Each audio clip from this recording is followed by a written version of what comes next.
क्या आपको पता है कि आशा भोसले जी त्रिपुरा की बहुरानी है?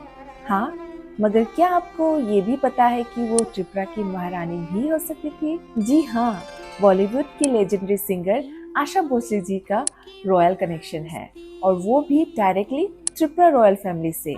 आशा जी की शादी हुई थी आर.डी. बर्मन जी से और यहाँ आता है ट्विस्ट। पंचम दा यानी कि RD. Burman is a son of SD. Burman. SD. Burman Tripura के महाराजा ईशान चंद्र माणिक्य के पोते थे। जब उनके दादाजी का देहांत हो गया था, राजगद्दी एस.डी. बर्मन के पिता नवोदित चंद्र को मिलने की वजह उनके चाचा महाराजा वीर चंद्र माणिक्य को दिया गया था।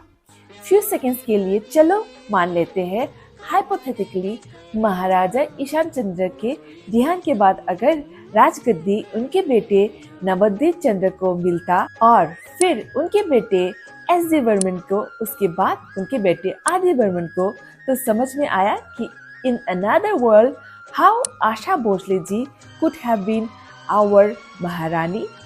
Interesting, huh? And another fun fact is Asha Bhosle ji is Nuvagra Pradut's grandmother. As in R.D. Burman ji Maharaja Vir Vikram के कजिन थे. मैं इस वीडियो में उन लोग के जीनोलॉजी को ड्रॉ करके दूंगी, सो आप जरूर समझ जाओगे.